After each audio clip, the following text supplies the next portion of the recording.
What do you want to see come out of this new administration?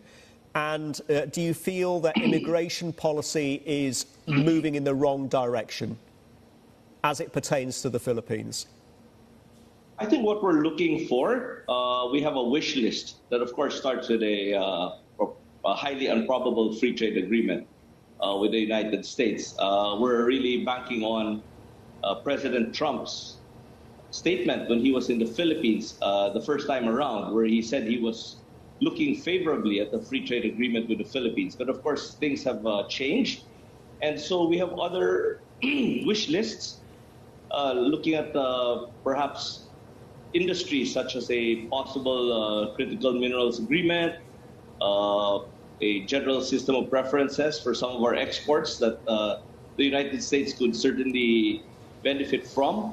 We're looking at a increase in the investments in our tech, semiconductor, microelectronics sector, that we're also hoping that the U.S. will look favorably at exports from the Philippines to the United States on this sector.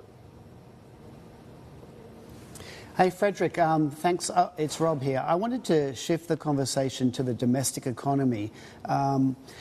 So the Philippines is it's still a developing economy in Southeast Asia, and investment is so important to move out of the middle income trap. Can you talk a bit about the government's plans for investment this year?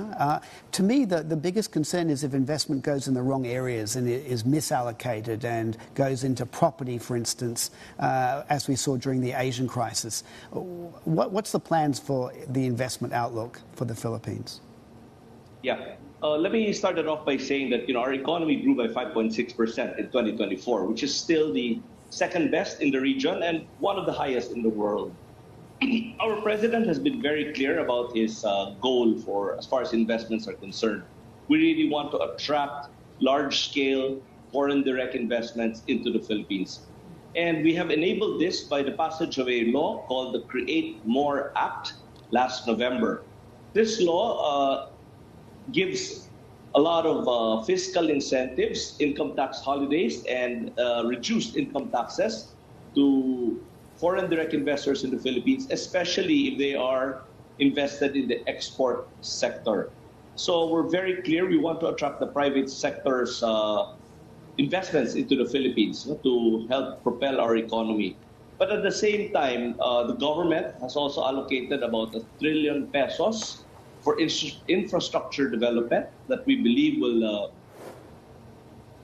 cover the very necessary infrastructure needs that our country has to pave the way, to make it easier to do business for all these large-scale foreign and domestic investors.